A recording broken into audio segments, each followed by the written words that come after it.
안녕하십니까, 반갑습니다. 증시각도기 곽상준입니다. 이 강의를 들으신 분들은 성공할 확률이 굉장히 높아지신 거예요.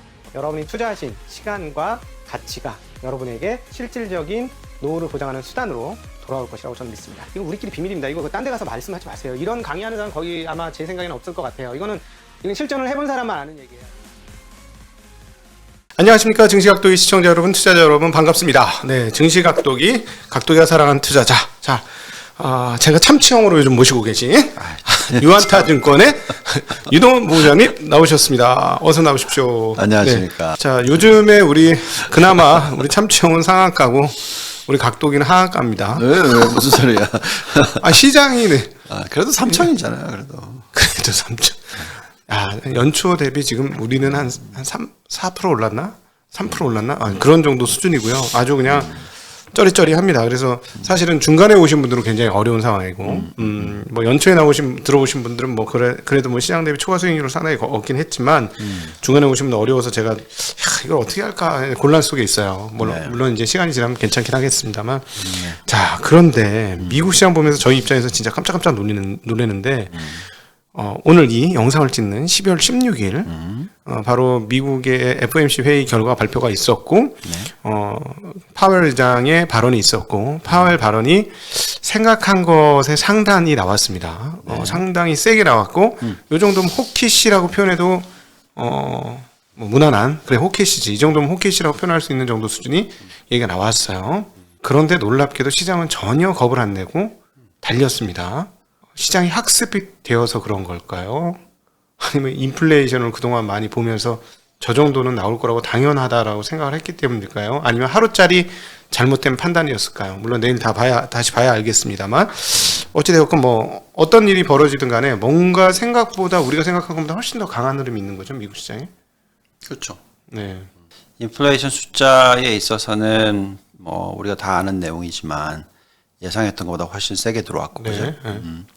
근데 이제 이 세게 들어왔던 부분에 있어서 상당히 많은 부분들이 에너지, 그다음에 또 신재생 에너지로 넘어가면서 일어나는 현상, 여기에 또 전기차로 넘어가는 현상, 또 이제 연세도 있으신 분들이 정말 전기차 언제 사?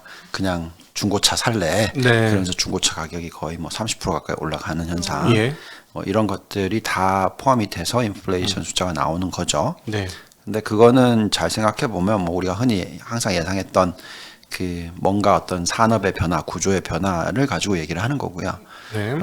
그리고 이제 그 끝은 뭐냐라고 생각했었을 때 뭐 다 아는 사실이지만 전기차는 그만큼 에너지 수요가 훨씬 적고, 훨씬 많이 가고, 그다음에 나중에 또 전기차를 쓰게 되면 훨씬 더 어떻게 보면 그냥 자동차 운송 수단으로 뿐만이 아니라 여러 가지를 또 쓸 수가 있는 거고, 또 차 안에 들어가는 부품 자체도 뭐 거의 뭐 이 내연기관보다는 거의 뭐 절반 가까이 줄어들고, 부품도, 그죠? 그래서 여러 가지 생각해보고, 또 전기차를 새로 빌트를 할 때는 특히 테슬라 같은 경우에는 뭐 기가 팩토리 그렇게 가면은 당연히 자동화가 워낙 많이 되니까, 그래서 길게 보면 디플레이셔널이다.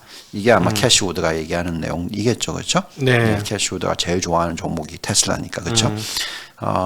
이제 그런 부분이 없지 않아 있고, 근데 이제 중간에 워낙 디플레이셔널 인바이러먼트가 코로나19 터지기 전까지는 계속 이어졌었으니까, 계속 인플레이션이 뭐 1%대 초반, 중반 뭐 이런 식으로 거의 10년 가까이 있었으니까, 그것을 캐치업하는 거고, 또 당연히 그렇게 된 거는 돈 정말 많이 풀었으니까.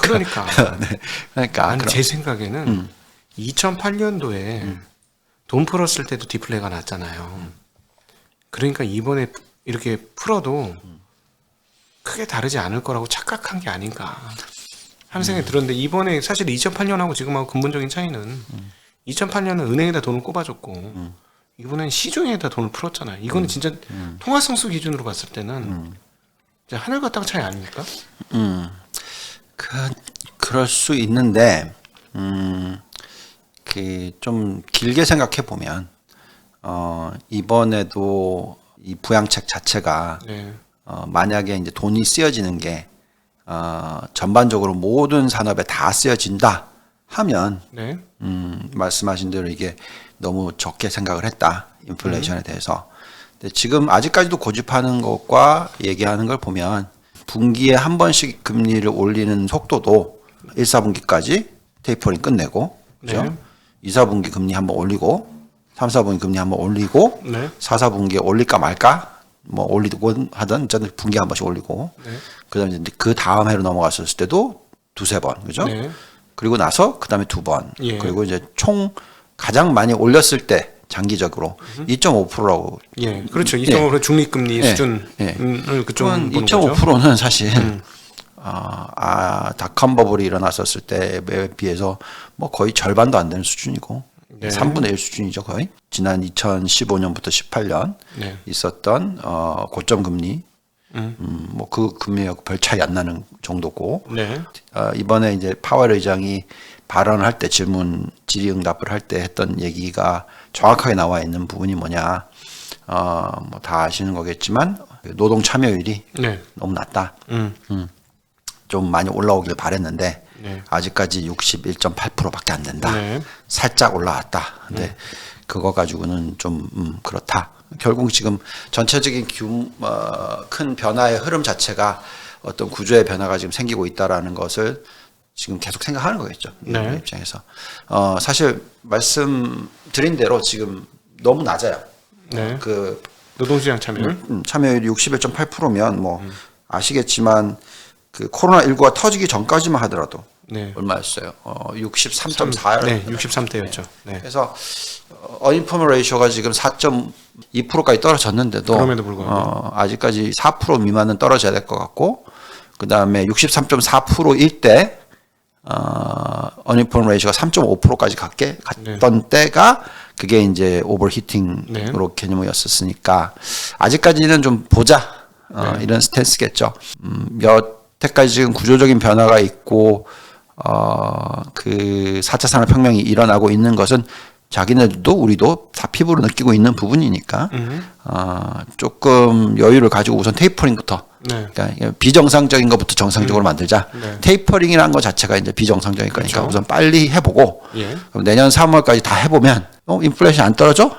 그러면 이제 좀 그때 또, 금리를 올리겠다. 예. 그러니까 역시나 결국 이제 시장에서도 느끼는 거는 뭐냐면 연준이 그렇게 매파적인 얘기를 했지만 결국은 시장 선도적으로 옛날에 망치로 뿅뿅 때리는 두더지 게임 같이 대가리 올라올 때마다 때리는 게 아니라 상황 가는 거 다 보고 나서 그때부터 뒷정리하겠다라는 그런 톤이다. 그런 보니, 톤이에요. 예. 정확하게 파월 얘기하는 걸 듣고 있으면은 우리는 그때 그랬고 지금은 그렇다. 우리는 잘 대응하고 있다. 계속 그런 식으로 얘기를 하는 거고 네. 뭐 시장에서는 뭐 이렇게 역대 최악의 어떤 대응이었다. 뭐 이렇게 얘기를 하지만 네. 시장은 그렇게 안 받아들이잖아요. 네. 역대 최악의 대응이었으면 지금 시장이 폭락해야지. 네. 이런 뉴스가 나오면 그게 아니잖아요. 그래서 제가 볼 때는 좀 여유가 있는 것 같은 느낌을 받아요. 네. 예. 그리고 우리도 계속 그런 얘기 했잖아요. 네. 병목 현상에 대해서 얘기를 했고 이게 뭔가 찜찜하니까 언젠가는 해결될 수밖에 없는 거다라고 네. 우린 계속 주장을 해왔던 부분도 있었고 지금 벌써 2, 4분기부터 숫자가 올라갔고 조금 떨어지는 데다가 또 다시 올라갔고 예. 그죠? 1990년대의 시나리오하고 좀 많이 비교를 하고 있을 거예요. 네. 우리가 이제 이런 에너지 관련이나 푸드 관련 쪽은 이제 음식 관련 쪽은 빼고 네. 근원 인플레이션을 가지고 우리 얘기 많이 하잖아요. 예. 이 정도 높은 근원 인플레이션 지금 4.9 나왔거든요. 그죠? 4.6에서 4.9 올라갔는데 그 정도로 나왔던 게 1990년도 초반. 네. 그죠? 그래서 제가 그때 차트를 한번 봤더니 이렇더라고요. 4.4, 4.6, 4.9 올라가더니 네. 떨어졌어요. 4.8 뭐 이렇게 좀 떨어지니까 시장 괜찮다가 네. 또 다시 올랐는데 5.5%까지 올라가요. 예. 그게 이때 조정이 크게 오더라고요. 시장 조정이. 그러니까 이제 완전히 피크를 쳤다라고 네. 생각을 하고 이제 꺾일 줄 알았는데 그게 아니었고 또 올라가니까. 예. 되게 재밌는 현상은 그때의 미국 시장이 한 20% 빠졌어요. 예. 근데 그러고 바로 또 다 되돌려요. 한 3개월 동안 빠졌다가 예. 한 2개월 만에 다 다시 되돌려. 음. 그러니까 5개월 만에 빠진 거 올린 거 다 올리고 그 다음에 또 인플레이션이 근원 인플레이션이 또 또 다시 떨어지는 듯하다가 또 쳐주고 올라갔어. 예. 근데 안 빠져요. 네. 계속 경기가 활성화됐으니까. 네. 그러니까 네. 그거죠. 네. 그래서 결국은 지금 오미크론 이슈를 제외하고 나면 네. 이 현재의 언임펀 레이셔 떨어지는 속도, 그다음에 기존에 갖고 있는 지금 이 노동자들의 임금 상승률, 네. 시간당만 해도 4.8%니까 전체로 보면은 거의 뭐 한 6.4% 나오고 있고, 네네. 그럼 당연히 지금 경제 성장률 지금 끌어올렸잖아. 네. 3.8%에서 4% 올렸단 말이죠. 그럼 미국의 소비가 전체 GDP 한 70%라고 칩시다. 네. 5%만 나와도 네. 소비가 네. 증가만 하더라도 네, 네, 네. 3.5% 나오고. 3.5%. 그러니까 네. 충분히 플러스 지금 이제 그 인베스트먼트, 그러니까 투자 쪽 네. 당연히 이제 정부가 지금 1조 달러 이상의 그 인프라 투자까지 들어가니까 네. 그럼 당연히 4% 나올 거다 이거죠. 예. 그래서 그 정도의 시나리오를 가지고 지금 시장을 보고 있는 것 같아요. 사람들이 시장 참여자들이 네. 충분히 그럴 것 같아요. 네. 그래서 네. 지금 저의 딜레마는 그거였어요. 3개월 걸릴 거냐? 조정이. 네. 아니면 그냥 바로 땡기냐? 네. 근데 과거의 역사상 보통 11월 달에 한번 흔들면 네. 바로 땡기더라고요. 네네. 그 지난번에 말했던 그 3개월 조정은 6월 달 여름철. 네. 네. 예. 보통 좀 장 안 좋은 기간이 제가 그때도 얘기했지만 8, 9, 10. 예. 예. 네. 그러니까 이제 그때에 한번 길게 6개월의 조정 플러스 요 네. 있었고 과거에 94년 11월 12월 달에도 좀 훅 빠졌던 네. 뭐 근데 그건 두 자릿수 이상 아니었어요. 그리고 나서 왕창 또 땡겨버렸고 네. 네. 또 98년도 마찬가지죠. 98년도 10월 달부터 시작해서 또 11월 달 12월 달 장단기 금리차가 조금 훅 빠졌는데 그 다음에 다시 이제 장단기 금리차가 안정을 찾으니까 바로 또 시장이 튀었거든요. 네. 네. 그래서 이제 저희의 딜레마는 계속 그래서 그렇게 얘기했드린 거죠. 당연히 인플레이션 걱정되고 미 연준이 금리를 올릴 거고. 근데 우리가 항상 얘기했지만 금리를 올리기 시작하는 거는 시장의 끝물이 아니라 네. 어느 정도 중간인 거죠. 그죠? 금리를 완전히 다 올리고 나서 즉 2%를 넘어섰을 때 미 연준 금리가 그때가 꼭지다라고 우리가 계속 얘기해 왔었으니까 지금 현재 이 미 연준이 깔아놓은 그림은 2024년 말이 돼야지 2% 가는 거니까. 네. 그죠? 아무리 빨라야. 빨라요. 예. 2002년 말? 2024년 말이야. 4년 말이지. 2024년. 그래서 그럼 뭐야? 2022, 2023년이나 남았네. 네. 예, 그러니까 지금 왕창 땡겼다가 내년에 깨질 수도 있는 거고. 예. 3년 동안에 계속 20%씩 올렸다가 깨질 수도 있는 거고. 그러니까 아직 한참 더 올라가야 된다라는 개념들이 좀 있는 거죠. 네, 장을 사실은 정확하게 예측한다는 건 참 바람을 잡는 것과 같은데 대략 과거와 비슷한 선형을 그린다는 전제를 한번 깔아보고 시나리오를 짜보면 시나리오입니다. 그야말로 시나리오인데 이번에 생각보다 강하게 갔기 때문에 별 큰 조정 없이 땡겨주면 그 봄이 지나는 시점에 금리가 본격적으로 오르는 그 시점에 한번 시장 두드려 맞을 수 있지만 그러나 그건 끝이 아닌 단기 조정이다. 뭐 이런 정도는 시나리오상으로 하늘로 설정을 할 수는 있을 것 같아요. 예, 만약에 지금부터 내년 2월까지의 조정이 있었다면 네. 오히려 여름철에 조정이 없이 계속 갈 수 거고 그럴 수 있죠. 그게 아니라 네. 지금부터 또 다시 땡기기 시작해서 산타 랠리가 나오고 연초 랠리가 나와서 내년 2월까지 계속 한 20% 가까이 15% 가까이 땡겨버렸다. 네. 그러면 당연히 3, 4분기, 4, 4분기에 좀 조정이 있을 거고 네. 그리고 연간 단위로 보면 제가 볼 때는 네, 중간 선거 있어서. 예, 그걸 계산했었을 때 뭐 한 10% 정도 오르는 시장이다라고 네. 우리 좀 계속 얘기하고 있거든요. 연으로는. 네네. 그래서 그렇게 보면은 또 이제 대통령 2년 차니까 네. 예, 임기 2년 차이기 때문에 그때가 제일 보통 미국 시장은 안 좋은 때니까. 네. 그래서 요즘에 워낙 뭐 알고리즘을 돌리는 것들이 많잖아요. 네. 예. 그러면 과거 히스토리컬리 다 그 예를 갖다 집어넣고 뭐 당연히 돌리겠죠. 네. 예, 그래서 시장이 굉장히 그런 걸 잘 쫓아가는 것 같기도 하고 변동성은 있을 수 있으나 어쨌든 추세 자체는 네. 지금 현재 이제 겨우 갓 금리를 올리기 시작한 시기에서는 꼭지는 아니다. 네. 예, 그렇게 지금 판단하고 있는 거고요. 네. 다만 제가 계속 제가 항상 지금 운용을 하면서 가장 큰 딜레마 두 가지 중에 하나가 그거였어요. 지금 던졌다가 다시 사야 되냐? 그게 아니라 그냥 그건 너무 리스크가 높으니까 그냥 끌고 가느냐. 예. 근데 저는 그냥 끌고 가겠다라는 결론을 내렸던 거고 예. 다행히도 그게 지금까지는 잘 맞는 거죠. 지금 맞았고 그러면 이제 내년 2월 달에는 조금 뭐 포지션을 줄여놓겠죠. 네. 근데 그건 한번 지켜보고 그거의 딜레마는 좀 이번 FOMC 미팅이 지나고 나서 해결이 됐는데 네. 다른 딜레마와 걱정과 뭐 생각은 진짜 이게 성장주냐 가치주냐 계속 그 질문을 받게 되니까 거기에 대한 딜레마는 인플레이션이 이렇게 높은데 사실 2021년만 놓고 보면은 인플레이션 관련주들이 기술주보다 그러니까 우리나라랑 전 세계적으로 다 왔었을 때 좀 더 퍼포먼스가 좋은 건 사실이었잖아요. 네. 특히 유가 관련주들 뭐 많이 올랐고 원자재 관련주들도 제법 올랐고 물론 네. 중간중간에 뭐 많이 왔다 갔다 했긴 했지만 근데 이제 이런 추세가 그러면 금리를 본격화적으로 올리는 시기에서 예. 우리가 가치주 비중이라고 하는 거를 얼마나 들고 가야 되냐. 네. 금리가 올라가는데 성장주가 버틸 수 있냐. 뭐 이런 자꾸 질문들을 하실 수 있잖아요. 네. 예, 그래서 또 거기에 대한 또 딜레마로서 고민을 굉장히 많이 했고 월요일까지만 하더라도 네. 또 결론 내린 거는 역시나 그냥 난 성장주 들고 갈래. 성장주가 그래도 짱이야. 네. 뭐 어떻게 봐든 이렇게 보든 저렇게 보든 지금 현재 금리 환경에서 아무리 금리가 2.5%까지 올라간다 하더라도 뭐 너무 싼데 어떻게 하겠냐 이거죠. 네. 그래서 어쨌든 우리는 미래를 먹고 사는 주식을 사는 게 중요한 거고 미래라고 함은 구조적인 변화가 일어나면서 전기차로 전환하고 신재생 에너지로 전환하고 우리가 지금 얘기하고 있는 새로운 어떤 사회 구조가 만들어지는 메타버스가 나오고 반도체 수요는 엄청나게 늘어날 거고 파운더리가 엄청난 수요가 있어 시스템 반도체가 너무 중요하고 뭐 등등등.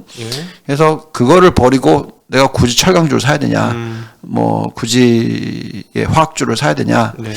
물론 당연히 종목 중에서 저평가되어 있는 건 당연히 있을 거고 고배당주들이 있을 거기 때문에 한 30%는 들고 가는데 나머지 70%는 그래도 나는 이쪽이 더 편하다. 네. 그게 또 두 번째 딜레마였고 고민을 많이 했고 결론은 그렇게 가는 거죠. 네. 여기서 한번 이제 전반적으로 한번 정리를 한번 해보면 지금 시장을 보면 테이퍼링 관련 이슈는 지난 9월달에 소화를 완전히 다 끝낸 거예요. 지금 와서 결과론적으로 한번 뒤집어서 역추적을 해보면 9월달에 한번 조정이 있었던 게 테이퍼링 이야기가 나오자마자 시장이 크게 흔들렸는데 그게 올해 하반기 중에 가장 큰 조정이었고 오히려 지금 이제 금리 인상이 다가온다라고 했을 때는 조정이 있다 말아버렸어요.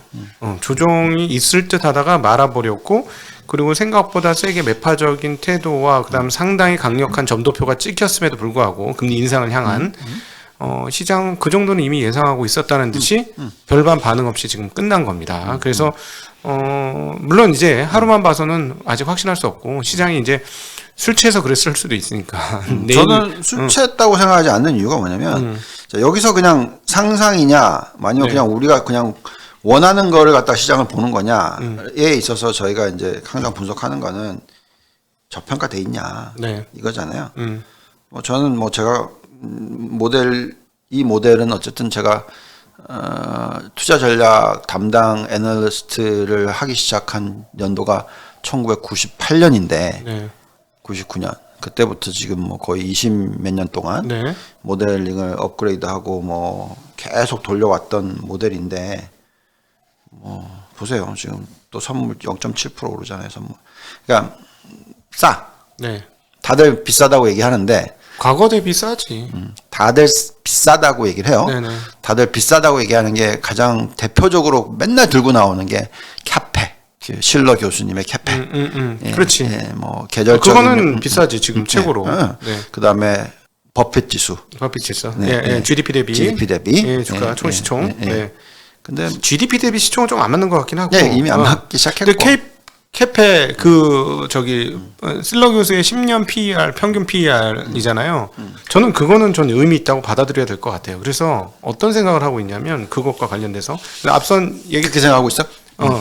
앞선 얘기 잠깐 마무리하면 그래서 지금 시장은 금리 인상에는 일단 무시하고 간다. 왜냐하면 경기 성장세가 또는 경기 상승세가 기업들의 실적치 우상향이 더 세다고 봤기 때문에 금리 한두 번 올리는 거는 그렇게 큰 장애물이 아니다라고 지금 벌써 시장은 느끼는 것 같고요. 네. 조마조마했고 정말 많은 사람이 금리 인상으로 인해서 시장 덜컹할 거야 했는데 그건 보기 좋게 엿을 매기고 지금 시장을 달렸고요.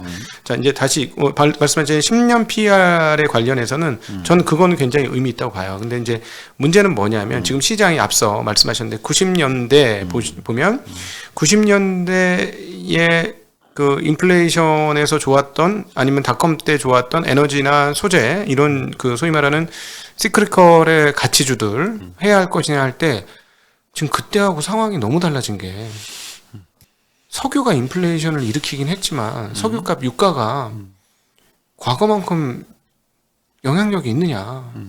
일단 첫 번째 그 부분에서 과거만큼 영향이 없는 것 같아요. 이 유가에 이번 인플레이션은 있었지. 그렇지. 이번 그 미국에서 뭐 바이든 자소리가 대통령이 60% 50% 올라가는데. 바이든 대통령이 얘기한 것처럼 이제 유가 떨어졌으니까 떨어질 것이다. 뭐 그런 잠정적인 그런 건 있는데 단기적으로는 당연히 네. 줄겠죠. 그러니까 시대를 끌어가는 인플레이션이 과거의 그 인플레이션의 주요한 키였던 놈들이 일부 반영을 하긴 하는데 그럼 무슨 말씀드리고 싶냐면 다른 흐름이 너무 강해요. 그러니까 예를 들어서 기술적 성장 그리고 기술적 변화 앞서 계속 말씀드린 뭐 4차 산업혁명으로 대변되는 그런 흐름들이 너무 강하고 그다음 그 기업들은 지금 시장이 로컬에서 글로벌로 바뀌면서 쭉쭉 거의 뭐 흡혈귀처럼 빨아들이는 거잖아요. 전 세계 이익 가치를 전부 빨아들이고 있으면서 글로벌 밸류에이션을 받으니까 이건 없었던 밸류에이션이고 그리고 이거는 글로벌 밸류에이션이면 당연히 높은 멀티플 적용도 가능할 것 같고 또 이익 성장세, 매출 성장세도 유지가 되니까 이걸 매출 성장, 이익 성장이 유지되는 한에서 비싸다고 얘기할 수는 없으니. 저는 네. 이렇게 생각해요. 네. 지금 뭐 밸류에이션 툴이 바뀐 게 아니에요. 그러니까 우리는 항상 PE만 보면 되는 게 아니라 PE와 earnings growth를 봐야 되는 거거든. 그죠? 네. 예, 그리고 PEG ratio라는 걸 보고 그죠? 네. 예, 1 over P 그죠? 그런 걸 보면서 판단했었을 때 잘 생각해 보면 뭐가 영향을 미쳐? 금리가 영향을 미친단 말이죠. 10년 전에 금리가 그렇지, 6%였던 거 하고 지금 제일 많이 땡겨서도 뭐 2% 될까 말까 하는데 네. 그러면 1 나누기 2% 하면 20배 아니 50배 PER이 그렇지. 그러니까 옛날에 적절 PER이 10배였다면 지금은 그거의 2배 내지 뭐 몇 배가 될지 정확한 정답이 없다는 얘기죠. 그건 우리가 인정. nowhere we have gone nowhere. 그러니까 아직까지 뭐 가본지 못한 영역을 네. 가고 있는 거라는 얘기죠. 네. 제가 좋아하는 스타트랙 네. 아무튼 네. 네. 그러니까 결론적으로는 이 PER이 과거 히스토리 제가 실러 교수님이 뭐 엄청나게 스마트하신 분이고 아무튼 노벨상 받으신 분이고 다 좋은데 과거의 그 PER 피크보다 더 높아졌기 때문에 그게 피크다라고 얘기하기가 네. 저는 이건 좀 잘못됐다. 네. 좀 잘못된 게 아니라 많이 잘못됐다라고 개인적으로 생각하는 이유가 결국은 지금 같은 시대의 금리를 옛날에는 안 만들었었고, 그죠? 네. 예. 그래서, 보면 지금 히스토리컬리 계속 지난 20년으로 계산하시면 평균 PER이 1년이 지나면 계속 올라가고 있어요. 그죠? 네. 우리가 팩셋 보면 20년 평균 PER은 뭐 16배인데. 그죠? 지난 5년 평균 PER은 18배 반이야. 네. 지금 제일 많이 올라갔었을 때가 우리가 24배까지 올라갔었어. 원이어 포워드. 근데 지금 20배예요.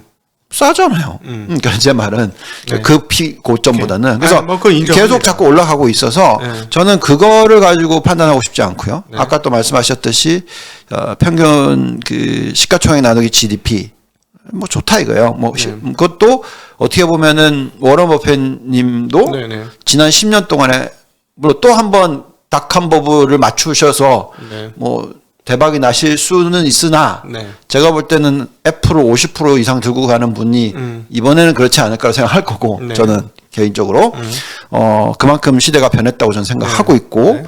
그렇다면 더 이상은 시가총액 나누기 GDP 숫자를 가지고 판단하면 안 되고 네. 저는 계속 얘기하지만 시가총액 나누기 M2 증가 M2로서 판단하는 게 훨씬 더 중요하다라고 저희는 계속 얘기를 하고 있고 네. 그래서 만약에 M2 증가율이 팍팍 줄어가지고 네. 앞으로 더 이상 M2가 안 늘어난다 많이 네, 네, 네, 네. 그런데 시가총액은 계속 늘어났다. 네. 그러면 히스토리컬 고점을 다 뚫고 올라갔다. 그러면 피크다. 네, 네. 예. 네. 네, 인정을 하고 저는 뭘 보냐면 지금 대기업 그 빅테크 기업들의 성장률이나 이런 매출과 이익 성장률은 과거 보지 못한 일들이고 그 거대 기업이 그런 매출과 이익 성장률을 낸다는 것 자체는 진짜 거의 넌센스 수준이잖아요. 네. 그래서 그 부분은 저 인정해요. 네. 인정하는데 그 외의 기업들이 엉망진창이다. 엉망진창이 될 거다.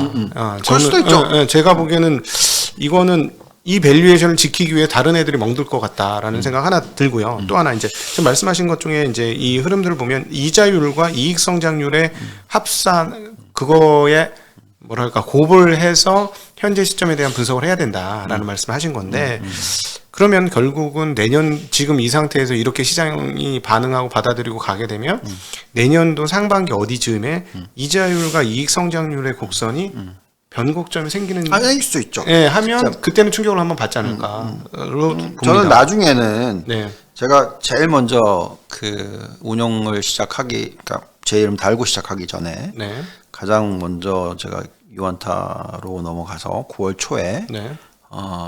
대대적으로 뿌렸던 이제 리포트가 붐버스트 사이클 리포트였거든요. 네.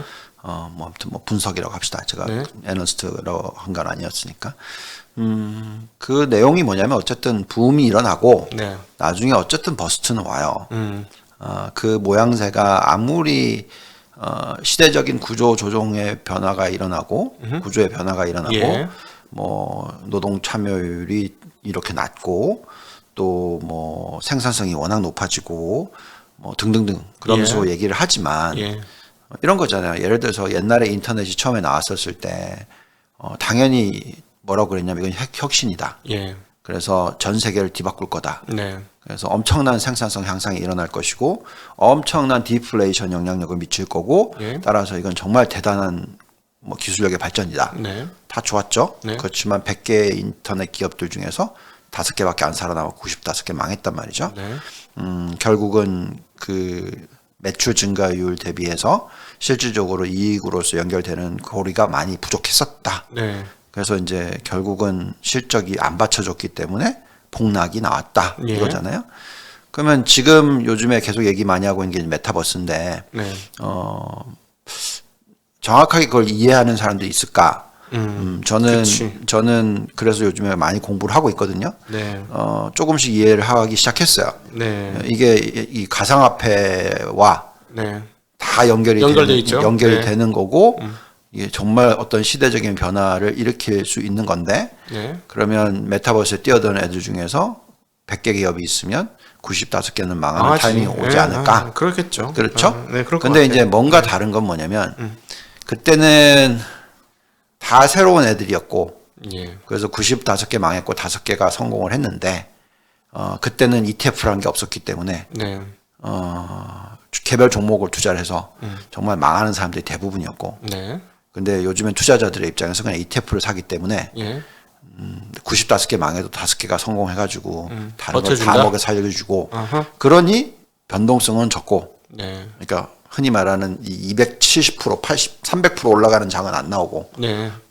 그리고 버스트가 나오는 게 아니라 네. 그냥 딱 그 무슨 정도. 말씀인지 알겠어요. 그래서 그런 식으로 ETF의 마니 플로우와 그래서 연간 단위로 매년 한 15에서 20% 올라가는 장 예. 감사하죠. 이 금리 시대에. 네. 그러니 이 사이클이 참 투자자들한테는 네. 상당히 좋은 편안하게. 편안한 그런 환경이기 때문에 투자를 안 하시면 안 된다는 얘기를 자꾸 하는 거고요. 네. 근데 그렇다 하더라도 네. 그 굴곡의 이 차이가 닥한 버블의 재현님은 이렇게 갔다가 이렇게 될 거 아니에요. 그렇죠. 그게 아니라 이렇게 가더라도 네, 네. 어느 시점에선 고점이 되고 네. 제법 큰 하락장이 올 거란 말이죠. 네. 그걸 뭘로 판단해야 되느냐 보고 있어요, 제가. 근데 그거는 제가 쉐어할 수 없고.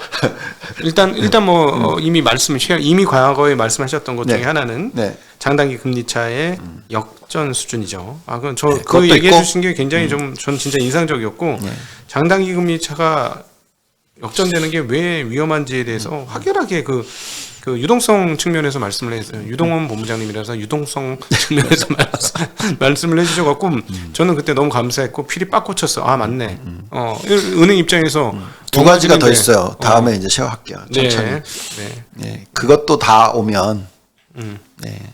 저는 아주 갑자기 제 얼굴이 확 바뀌면서 이제 앞으로 아무리 짧아도 1년 안에는 대폭락장이 온다 뭐 이러면서 제 포트폴리오는 다 캐시 플러스 뭐 이렇게 다 바뀔 때가 언젠가 올 겁니다. 근데 그거는 저희 증시각도기 TV와 유동훈 본부장님과 함께 그 시점을 저희가 알려드릴 테니까 딱 붙어 있으시기 바랍니다. 네, 자주 약속하셨어요. 자주 이렇게 편안한 이야기 하기로. 네, 어쨌든 내년도 그럼 상반기쯤에 진짜 이번에 이렇게 넘어가서 끝난다고 가정을 한다면 이자율 올라가는 거가 어느 정도 영향을 미칠 거라고 보세요? 왜냐하면 지금 모르긴 몰라도 레버리지가 적지 않을 것 같은데 굉장히 많을 것 같은데 금리가 너무 낮아가지고 땡길 수 있는 건 다 땡겼을 것 같은 느낌도 드는데 말이죠.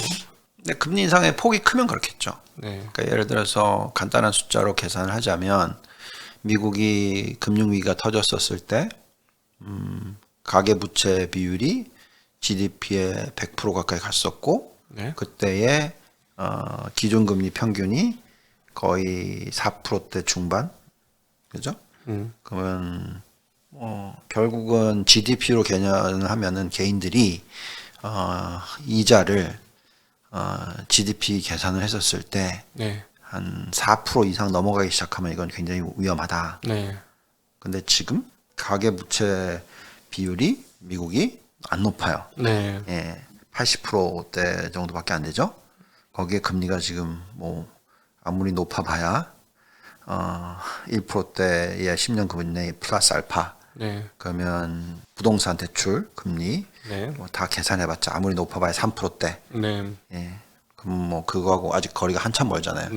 그래서 아직은 제가 볼 때는 가계 레버리지가 어떤 금융위기 미국 쪽에서 미국발 금융위기가 터지기에는 한참 멀었고 그러면 뭘 봐야 되냐? 그러면 이제 또 부동산 가격이 너무 많이 올라갔을 경우에 뭐 우리가 흔히 얘기하는 이제 loan to value ratio라고 얘기해서 그 LTV라고 얘기하잖아요. 그래서 어떻게 지금 계산이 나오는지 좀 봐야 되는 부분이 있는데 그것도 지금 너무 낮아요.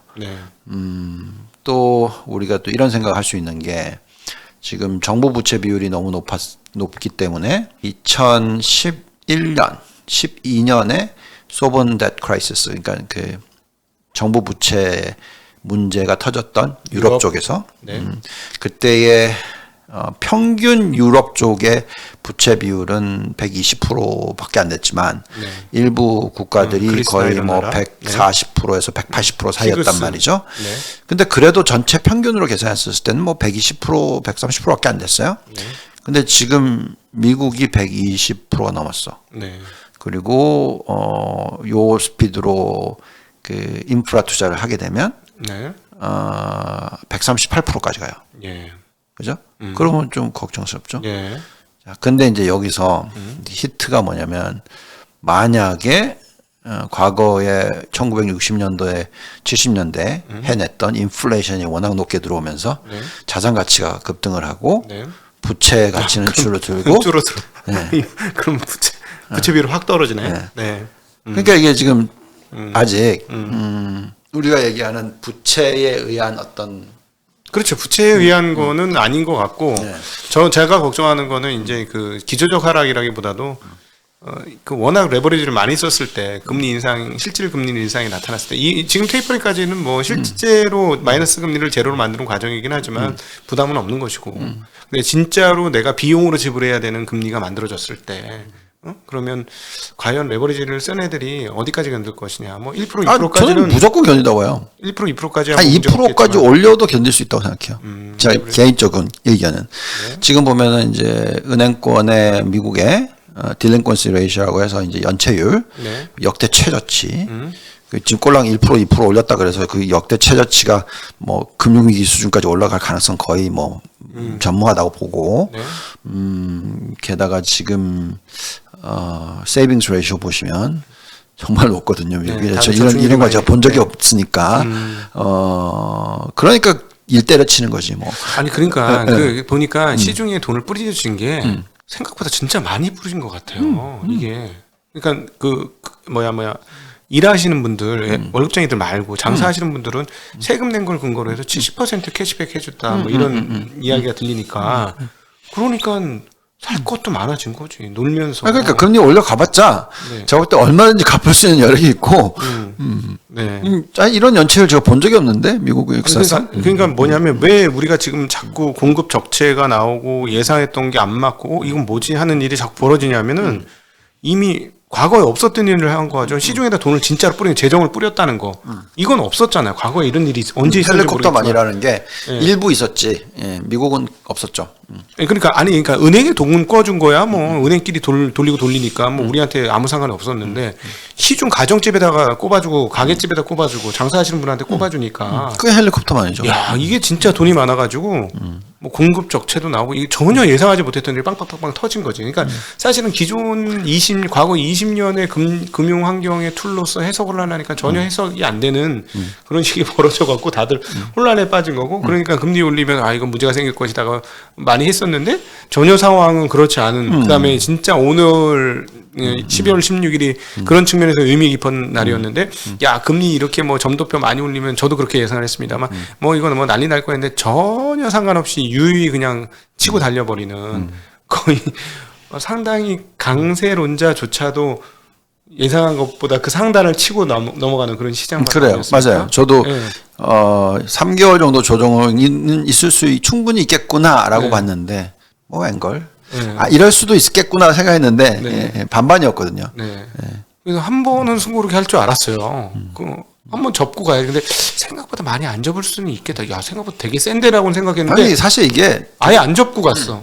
아니 그게 어저께 딱 이 질문을 받았어요. 제가 제가 가장 갖고 있는 고객 중에서 가장 큰 고객분 한 분이 뭐 어떤 이유든 간에 집을 사야 된대. 그래서 그게 지금 수익이 거의 100% 넘게 났거든요. 아무튼 몇십억 돼요. 근데 그거를 집을 산다고 그거를 해약하고 집을 사겠대. 그래서 제가 그 얘기를 딱 듣고 있으니까 참 그럴 때 어떻게 해요? 진짜 우리 그 운용자들 입장에서 이제 돈을 찾으실 때 가장 많이 되는 논리가 집 관련 자금이 필요한다던가 뭐 이벤트는 요즘 별로 없더라고. 집 관련 이야기를 많이 하시는데. 그러니까 아무튼 그 얘기를 듣고 있으면 참 안타깝죠. 그런데 이제 그래도 그럼 언제 돈이 필요하신지에 대한 것도 정확한 정답이 없으시니까 근데 6개월 안에는 필요할 수도 있다. 그래서 이제 제 방송을 보고 있으니까 좀 앞으로 3개월 동안 빠지면 지금 미리 팔아놓고 뭐 이런 질문이셨어요. 그걸 누가 알겠냐 이거죠. 50대 50인데 맞아. 그냥 들고 있으시라고. 다행히도 지금 그러니까 지금 딱 시장의 흐름 자체가 유동성이 풍부해요. 그리고 많은 분들이 실수하는 거는 제일 많이 오른 걸 팔려고 하지 마시고 한국은 그게 많겠네. 제일 많이 오른 걸 팔아야 되겠네. 부동산이 제일 많이 올랐으니까. 한국은 테마주들이 많이 올랐으니까. 근데 그분은 지금 한국의 부동산을 갖고 있고 그다음에 미국의 주식을 갖고 있으니까 사실 둘이 삐까삐까 하거든요. 지금 오름폭으로 보면. 그래도 제가 볼 때 한국 부동산을 팔아야지 이걸 파는 건 아닌 것 같아.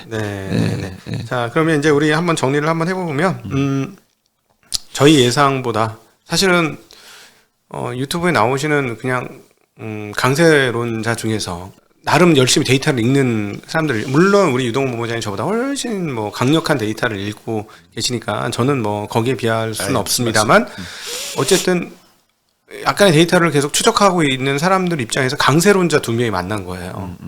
근데 오늘의 결론은 강세론자 2명이 생각하는 것보다 더 강세가 나왔다 시장이. 그러니까 저도 그냥 걱정을 했단 말이죠. 자꾸 점점 닷컴 버블의 조짐을 보인다. 그러면 진짜 세게 땡겨요. 그리고 이제 진짜 세게 부러진단 말이죠. 곡소리 나는 게 나온단 말이죠. 사실 그런 거를 뭐 투자자가 아닌 네. 우리가 흔히 얘기하는 이제 그 제도권, 네. 제도를 만드는 사람들, 뭐 레귤레이션, 뭐 한국은행이든, 네네. 뭐 정부든 네. 이런 건 막아야 되거든, 사실은. 그렇지. 과열 가는 거는 좀 막아줘야 나중에 다친 사람이 그렇죠. 없으니까. 다친 네. 사람이 없으니까. 네. 근데 이제 투자자들의 입장에서는 그게 보이면 열받지. 완전 아니죠, 대박 날 수 있는 찬스잖아요. 과열을 막으려고 하는 그런 행동들 자체가 과열로 가고 있다는 얘기니까. 네. 네. 그럼 대박 날 수 있는 찬스니까 이걸 확실히 이용할 수 있어야 되는 거잖아요. 네. 그런 조짐이 나오고 있다라는 거에 대해서 자꾸 아이 그거 안 돼 이렇게 생각하지 마시고. 그렇지. 지금 이 정도로 세게 밟았다는 건 그 뒷면에 활활 타고 있다는 얘기잖아. 그렇죠. 지금 몰라요. 그래서 우리 유동훈 본부장님 이번에 인정받으셔야 될 건 뭐냐면 아마 업계 최초로 닷컴 버블과 유사한 버블이 오고 있다라는 얘기를 하셨어요. 저 사실 상당히 감명 깊게 그 얘기 들었고 그래서 저 오늘 아침 방송이 닷컴 열차가 출발했다. 그랬었어요. 버블 열차가 그건 못 봤다. 버블 열차가 출발했습니다라는 톤으로 자 버블이 시작되었습니다. 이렇게 제가 근데 우리나라는 왜 이래 도대체 오늘 이해가 잘 안 가 사실. 나 오늘은 진짜 그래도 그 3050선을 뚫을 줄 알았어. 네. 아, 참. 근데 아직 잘 모르는 거죠. 지금 아직 인지를 못 하고 있는 게 아닌가. 지금 버블 열차가 출발한 상황에 대해서 인지를 못 하고 있는 게 아닌가 하는 생각이 좀 듭니다. 예. 너무 거래량 높고. 그죠? 그러니까 지금은 거의 저점 수준이에요. 그래서 오늘 이 얘기에서 많은 분들한테 욕 먹었는데 뇌동매매자들이 떠나기 시작했어요. 그럼 뇌동매매자는 기관도 있고 외국인도 있고 개인도 있어요. 근데 이제 개인 이탈이 상당히 많아서 왜냐면 워낙 많이 들어왔기 때문에 지금 개인 이탈이 나오고 있는데 저는 이거 뇌동매매자들의 이탈이라고 생각을 하거든요. 그러면 이제 저점 신호들이 나오기 시작을 하는 거예요. 근데 되게 웃기는 거지. 저쪽은 과열이 시작됐는데 이쪽은 아이러니 하는 거고 네, 좀 그렇습니다. 자, 그럼 일단 요 정도로 그 일부 그 미국 시장 어떻게 봐야 하나, 그리고 미국의 지금 상황, 버블 열차 출발한 상황 맞느냐 하는 그런 톤으로 한번 우리 얘기를 한번 정리해 보도록 하겠습니다.